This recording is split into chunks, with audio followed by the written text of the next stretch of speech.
The clock on the wall of Atlas Corp headquarters ticked sharply toward 9:00 a.m. In the glass-paneled waiting room, executives fidgeted with their briefcases, dressed in designer suits in practice confidence. And then the elevator dinged. Out stepped a little girl. Not more than 7 years old, her shoes slightly scuffed, her ponytail uneven, her face serious. She held a small manila folder in her tiny hands and walked directly to the front desk. "I'm here for the 9 o'clock interview," she said calmly. The receptionist blinked. "I'm sorry, sweetheart, are you lost?"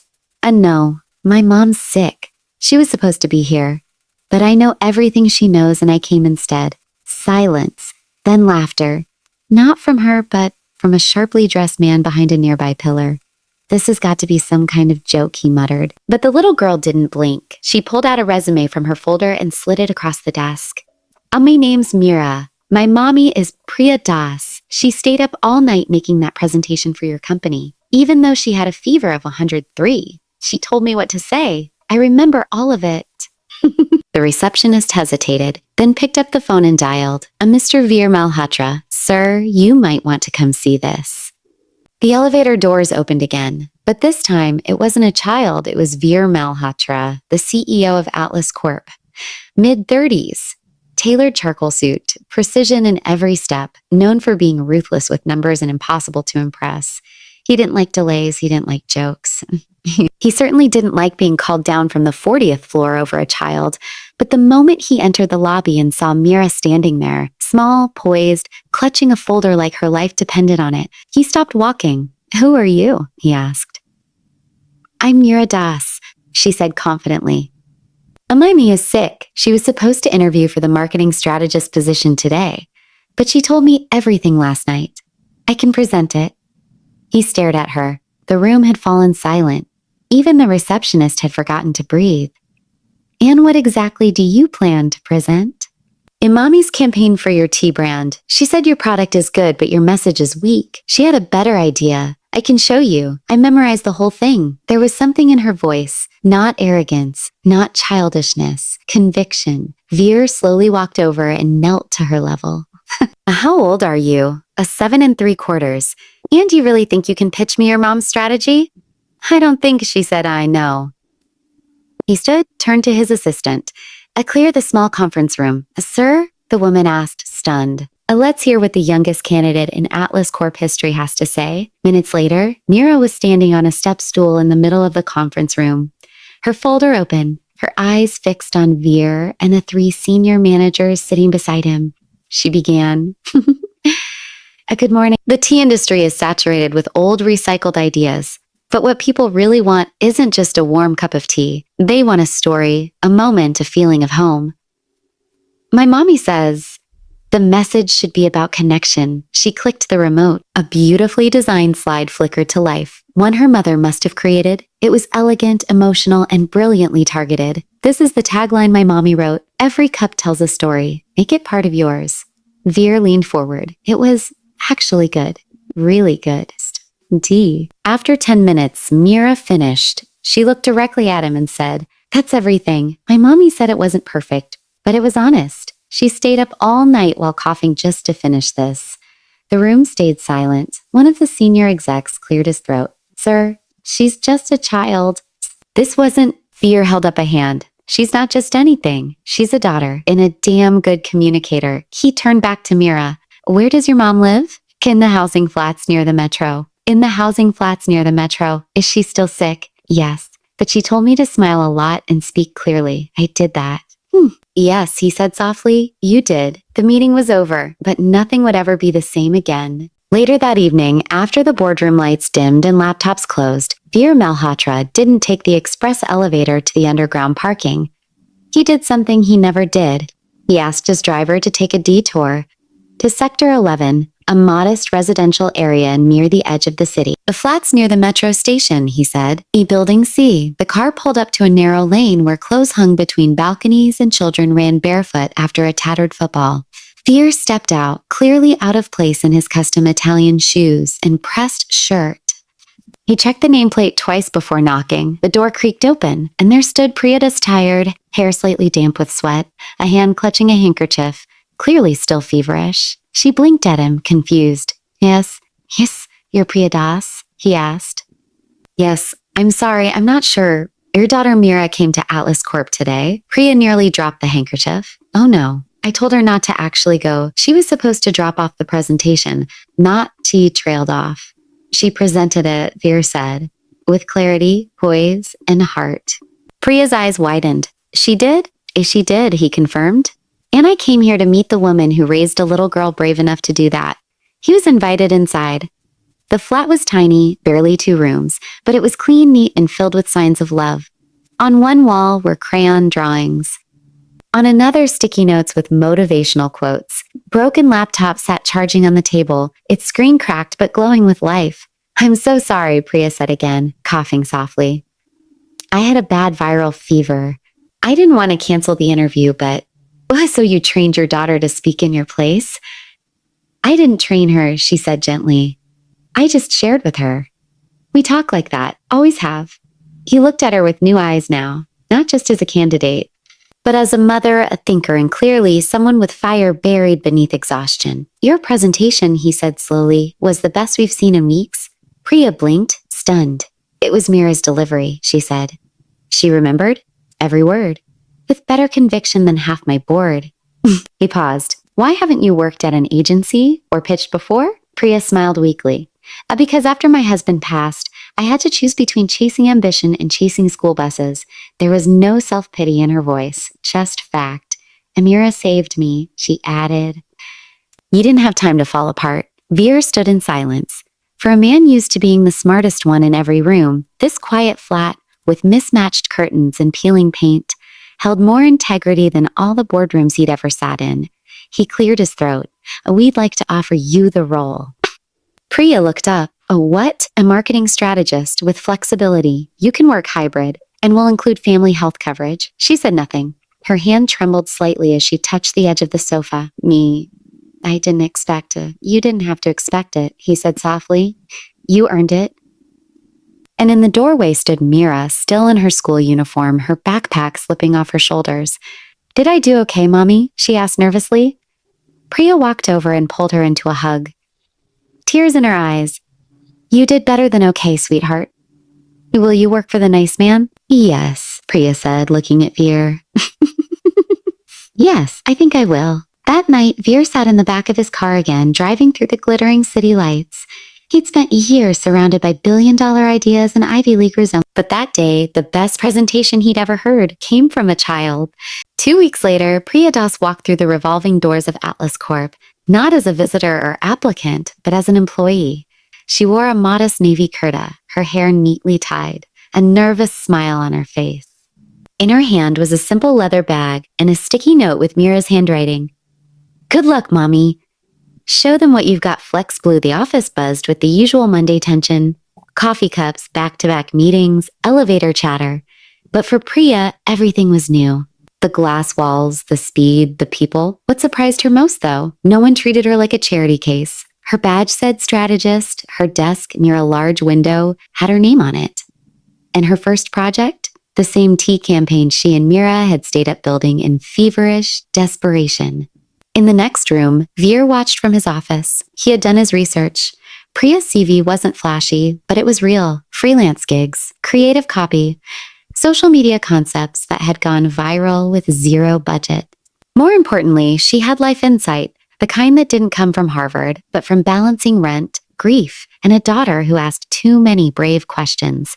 By week 2, Priya had already improved the slogan, strategy, and the... By week 3, she led her first meeting, with confidence that made people take notes. And by week 4, Veer found himself pausing outside the glass partition to listen, not just to her ideas, but to the way she spoke, Simple, clear, powerful.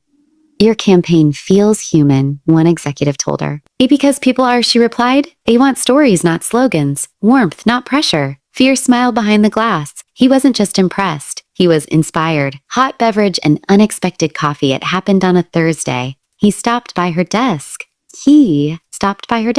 You're presenting to the investor group next week, he said. Priya asked, surprised. Yes, you created the strategy. They should hear it from the source. I've never pitched to investors before. Good, he said. You're not polished. That's what they need. He hesitated, then added, also, I'm going to grab coffee. Join me? They sat at a quiet cafe across the street, away from the buzz of power suits and profits. For the first time, Veer asked her something personal. Was Mira always this brave? Priya smiled softly. After her father passed, I started talking to her like an adult. I didn't have the strength to sugarcoat life, so she grew up fast but kind. Kind. She's special. She's my miracle. There was silence between them for a moment. Not awkward, but full. Two people from very different worlds, realizing the gap between them wasn't so wide. Sparkles an unspoken shift that evening, Priya found a small sticky note on her desk. For Mira, Mommy, did you get to talk to the boss today? I think he likes you. I mean, likes you. Eyes sparkling, she smiled, flushed, and quickly folded the note away. But deep down, she'd wondered the same. Because lately, Veer wasn't just the man who offered her a job. He was someone who looked at her like she mattered, like she was more than survival, like she could be seen. It was the talk of the office. Atlas Corp's annual family gala. Every employee could bring their families, spouses, children, even pets. There would be food, music, and for the first time ever, a rooftop performance at the city's most elite hotel. Everyone was buzzing, except Priya. I don't think we should go, she told Mira one night, folding laundry on their shared couch. Why not? Mira pouted. I have a new dress. Because I'm new. And people might think I'm trying to get too close to the CEO. Mira gave her mom a look only children can master. You were close to the CEO, she said. Well, I brought you hot tea when you had a cough. Priya smiled. That had happened. Cityscape at dusk, the rooftop reveal Saturday evening arrived. Mira twirled in a simple blue frock with sparkly shoes. Priya wore an off-white sari, nothing expensive, but elegant. The rooftop was breathtaking, string lights above, a soft band playing, executives sipping mocktails and kids running around with balloon animals. Then came the whispers. Is that the new strategist? A new strategist? You with her daughter? Didn't the CEO personally hire her? They say he visits her floor every day. Priya tried to ignore them until she saw Veer standing across the terrace in a dark blue suit, looking straight at her. He didn't hesitate. He walked over, calm and sure. You made it, he said, smiling at Mira, looking lovely. Thank you. Mira beamed. Mommy made my braids. You two want to sit with me? He asked. People watched, some raised eyebrows. But Priya saw only one thing in his eyes, sincerity. She nodded. Tea and truths as they sat together. Veer poured Mira a small cup of apple juice and himself a glass of green tea. Priya was quiet until he said softly, You know people are talking. I know, she replied. It's fine. It's not, he said, because I didn't hire you for sympathy. I hired you because you're the most honest voice I've seen in years. She looked down. I didn't want to ruin your reputation. And what about mine? He asked. You think people are used to seeing me smile or sit through a 2-hour planning meeting just to hear one person speak? She looked up at him now, startled. You make me look forward to Mondays, Priya. Why? He met her gaze, slow and serious. Because you don't treat me like a CEO. You treat me like a man. And I haven't felt like one in a long time. Shooting star the night shifts later, Mira had fallen asleep in a chair with her head on Priya's lap. The night was winding down. And Veer, without saying anything, took off his jacket and draped it around them both, then sat beside them, wordlessly looking up at the stars. The gala faded, the lights blurred, and for the first time in years, Priya felt safe, not because of money, not because of status, but because someone finally saw her as more than survival. Someone saw her as everything she never thought she could be again. Monday morning brought something Priya hadn't expected, a polite but firm email from HR, and a calendar invite titled Private Meeting CEO, HR Director, Board Representative. She read it twice. Then a third time. They know, she whispered. Not about what wasn't happening between her and Veer, but about what could be. Behind closed doors, she entered the boardroom alone. Veer was already there, standing, not seated, arms crossed. His jaw was tighter than usual. HR spoke first. There's concern over the nature of your relationship. There is no relationship, Priya said calmly. We work together. We've received anonymous complaints, the board rep added, that decisions around her hiring and promotion may have been emotionally influenced. Veer snapped. She earned everything, every single step. Yeah. Even family gala invites, extended desk time with the CEO, personal delivery of campaign materials. They said her name like a case file, not a person. Priya stood. If my presence is a problem, I'll resign. Tim to her, stunned. No, you won't. Yavire and no, Priya, he said, voice steel now. You saved my company's campaign, reshaped our brand's heart, and reminded me why I started this in the first place. If they can't see that, I'll walk out before you ever have to. The room went silent. The HR shifted in her seat. The board rep paled. Veer added, and if you want proof this wasn't about anything but merit, look at the numbers. Her ideas increased engagement by 47% in 2 weeks. School Mira's moment while that tension unfolded. Downstairs in the visitor lounge, Mira waited, her little backpack beside her. Another employee leaned over and asked, "Why are you here, sweetheart?" To support my mom," she said proudly. "Some people are being unfair to her." "Oh, but it's okay. I told Mr. Veer something." "What did you say?" Mira smiled with fierce honesty. He said, "If they don't want my mommy, they don't deserve him either." Speech ballooned the aftermath. The board didn't remove Priya. But Veer made a choice that shocked them all. Effective immediately, I'm stepping back from direct oversight of Priya's department. I'll prove without proximity that talent shines on its own. He did it not to protect himself, but to protect her dignity, and that changed everything. Because now the whispers stopped. The doubt faded. All that remained was her work. Sunrise 6 months later, the campaign became a national success. Priya was now head of brand storytelling. Veer and Priya kept their growing affection quiet, still unspoken, but deepening with every project, every look, every moment. And Mira, she wrote her school essay on My Hero. She wrote about her mom. She didn't wear a cape. It read, "But she taught me that when people doubt you, you don't yell louder. You show them, with honesty, with love, and with all your heart." Red final scene. It was a quiet Sunday. Veer arrived at their flat with a book under one arm and a bag of food in the other. Mira ran to the door. "You brought biryani," she squealed.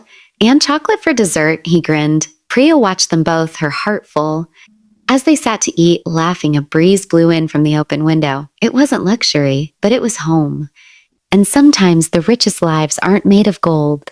They're made of grace, grit, and the courage of one little girl who walked into a room and dared to speak.